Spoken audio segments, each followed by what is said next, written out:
Good evening and welcome. I'm Frank Congilose. I'm the managing partner here at CNA Financial Group. It's always our pleasure to be with you and give you updates on, what we think in terms of planning and what's going on in the world. And today, we have a great guest speaker, one of our, I would call you one of our regulars that we have on, Thanks, Frank. which is Mike Trudel, one of the directors at BlackRock, the Global Allocation Portfolio. And so, Mike, welcome. Frank, thanks so much for having me back. I greatly appreciate it.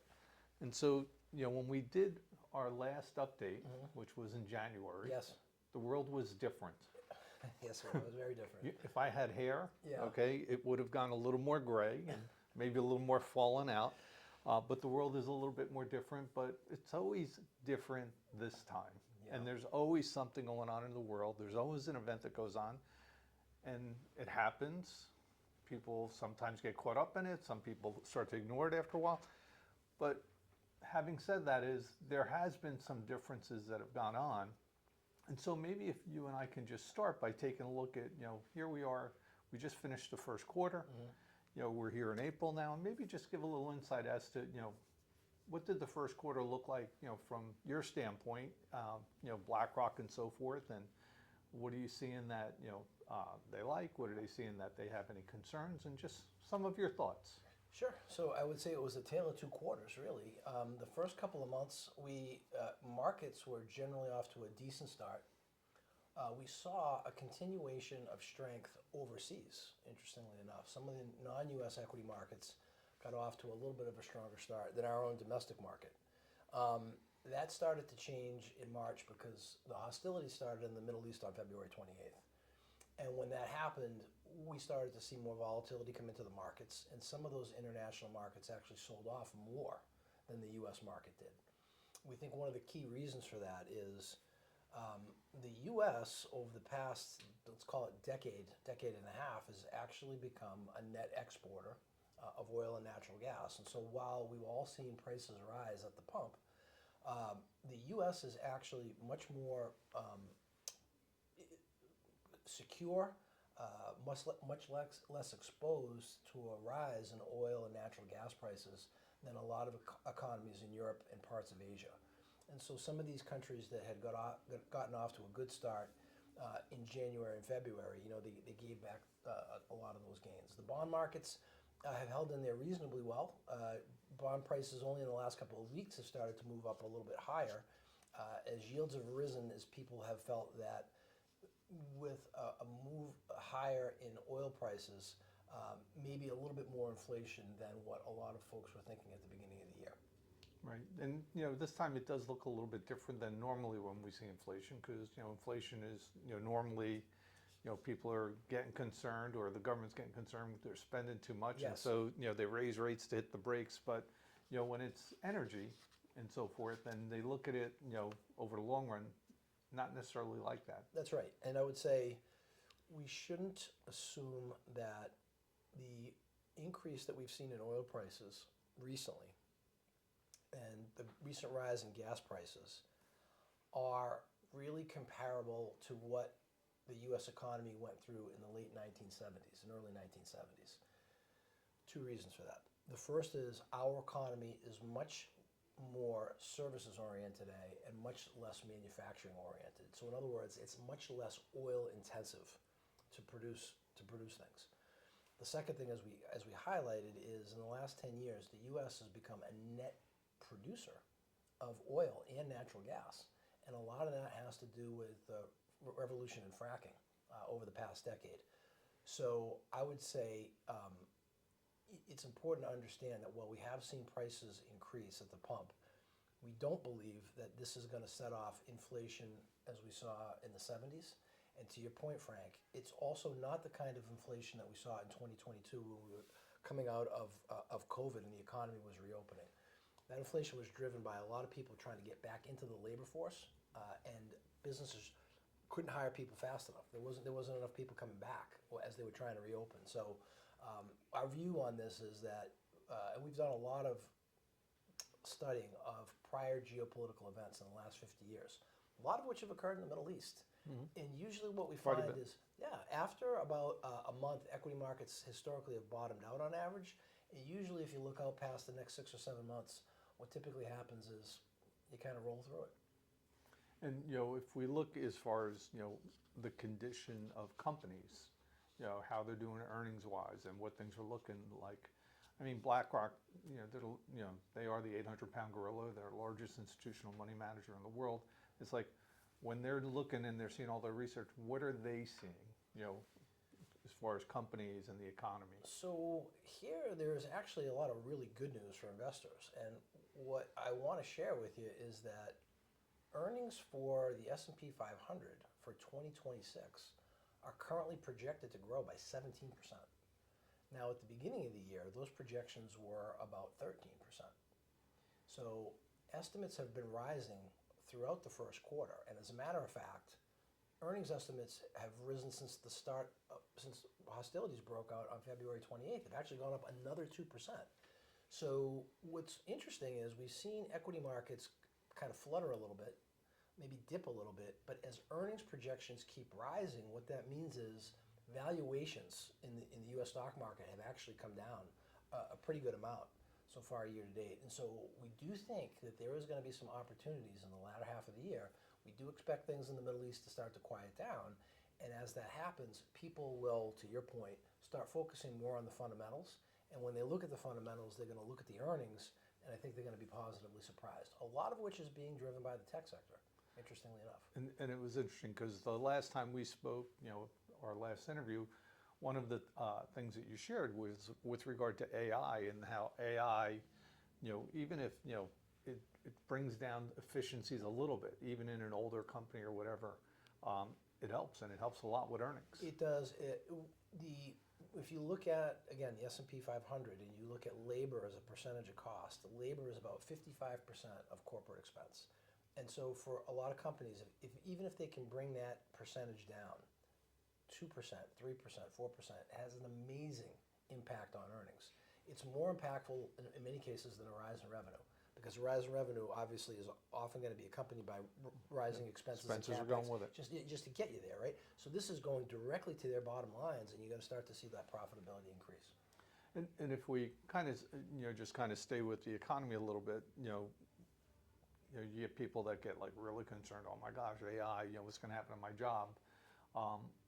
What is BlackRock saying with regard to that, or what are they hearing? Because there is a concern. There are going to be people that are displaced in certain things over extended periods of time. But what are some of their thoughts? Here's the crazy thing. Where we have seen dislocation be the most substantial has actually been in the tech sector itself. So for young people coming out of college with computer science degrees that don't have a lot of experience, they've had some of the biggest headwinds because a lot of the tech companies have been able to use AI to be able to replace their labor.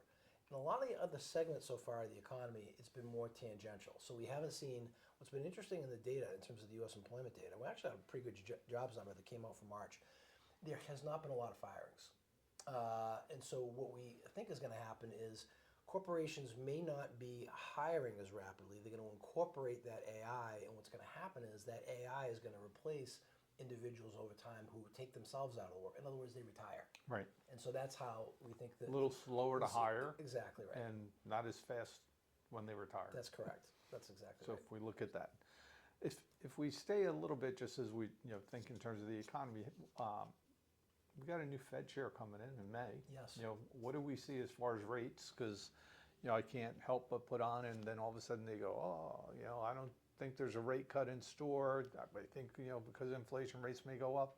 And yet we don't see all of those things that we would normally see going on that would, have them raising rates. But what are some of the thoughts that you have around rates or that BlackRock has around rates? So that's a great question. So we came into the year, our view was that the Fed was likely to continue to cut in 2026 in the back half. We still believe that the next Fed move is going to be a cut. It's not going to be a hike. The hostilities in the Middle East may delay that a little bit because with front month oil prices a little bit higher, what that does is it puts the central banks on hold because you start to see that flow through in some prices. We think that the Federal Reserve, the current Federal Reserve and our new chair that comes in May and any other individuals that come along, they will look through a temporary rise in oil prices, are not going to raise rates, and we still are of the view that if it doesn't occur in the latter half of 2026, by the time we roll into 2027, the Fed is going to be inclined to cut.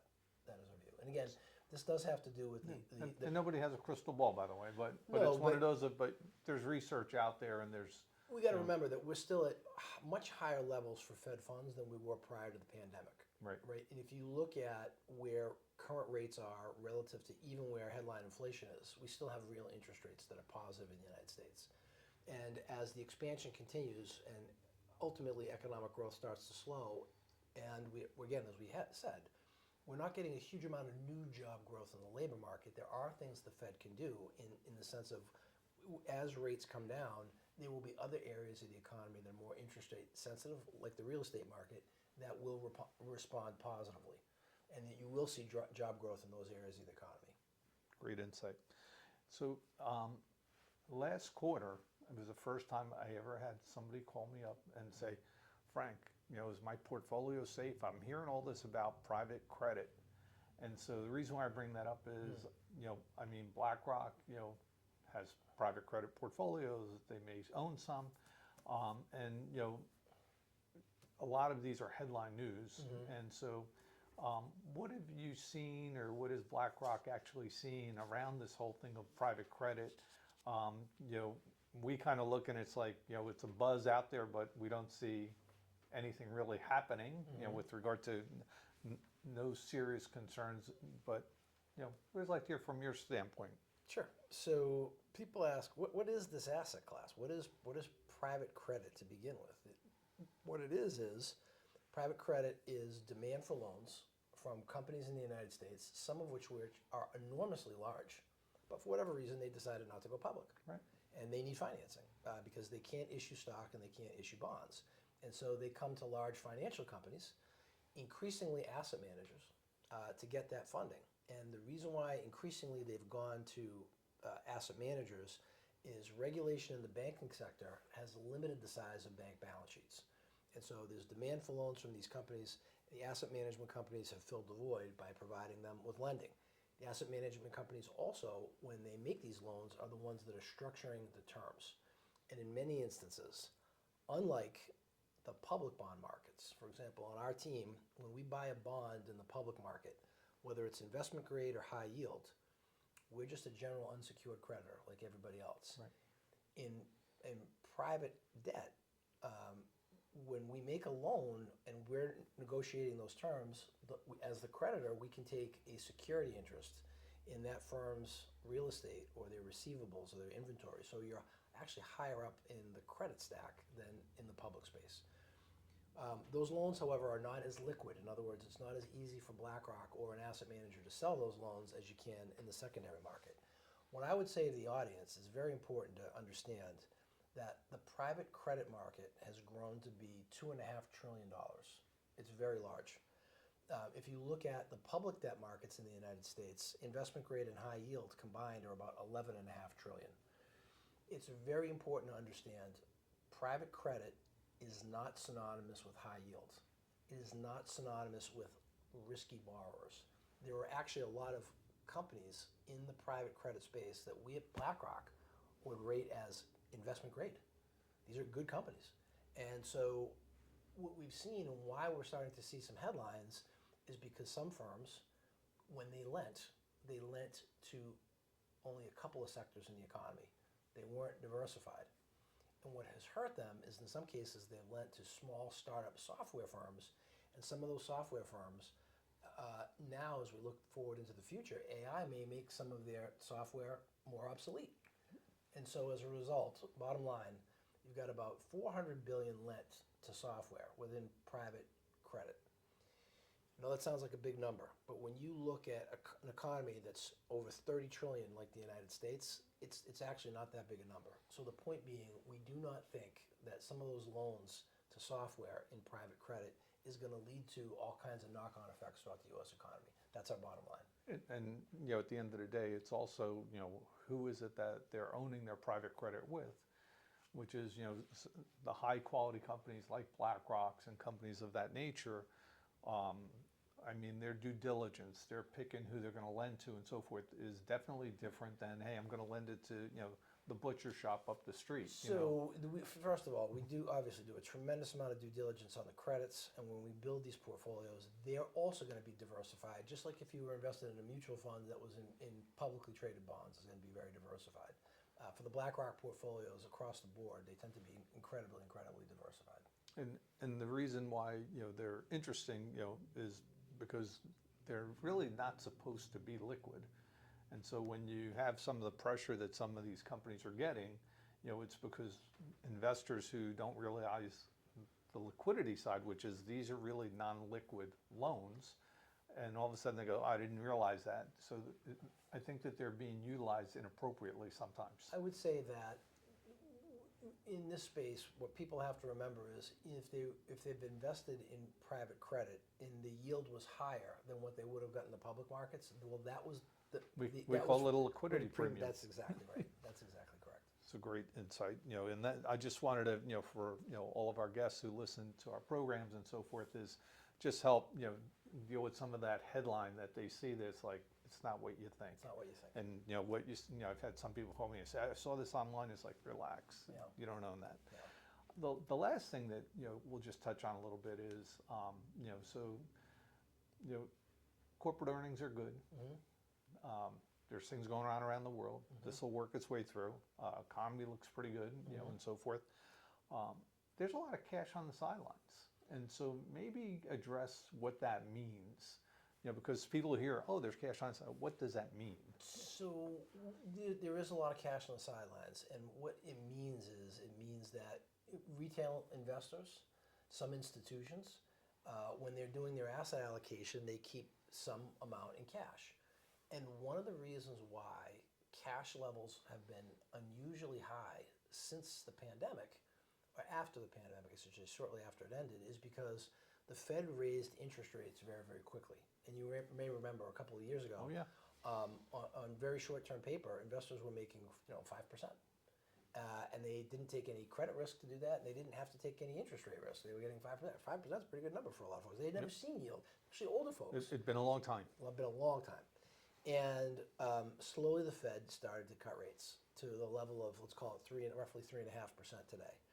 Again, we're of the view that that number is going to continue to go down as time goes on. And what you'll likely see happen as short-term rates move lower from 3.5 to numbers closer to 3, maybe below 3, is now the people that were earning 5 a couple of years ago are saying, hey, this return isn't that great anymore.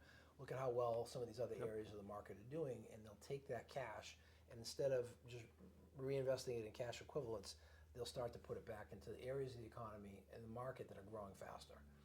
We think one of the homes that they're going to find is if earnings in the United States continue to grow at 17%, some of that cash on the sidelines is going to find its way back in the stock market. They're just waiting for things to get a little bit calmer in the Middle East before I think they make those reallocation decisions.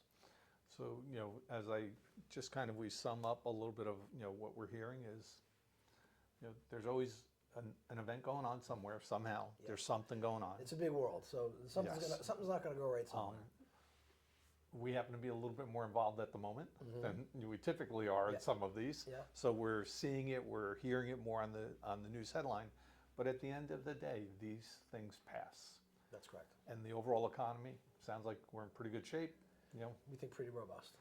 And so, as we have our investors who are listening to this and our clients that are listening to this, is there's always an event. There's always going to be some levels of volatility that are going on. But when we look at these long time horizons, 3 years, 5 years, 10 years, 15 years, and we call it to and through retirement, it just becomes another headline at the moment. One thing I bring out to your audience too, Frank, markets were down a little bit in March. That was the first time global markets had been down in a year.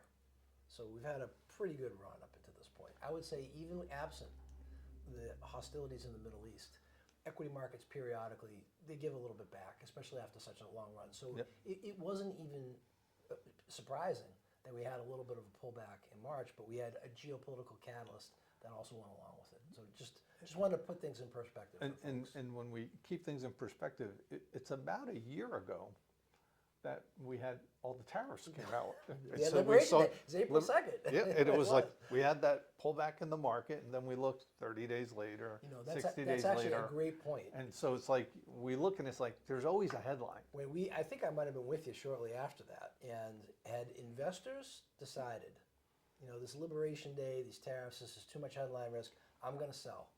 What a mistake that would have been, because global stocks actually finished April of last year positive, and then they were up in May, and then they were up in June, and then they were up in July, August, September, October, November, December, January, and February. They would have missed out on all that.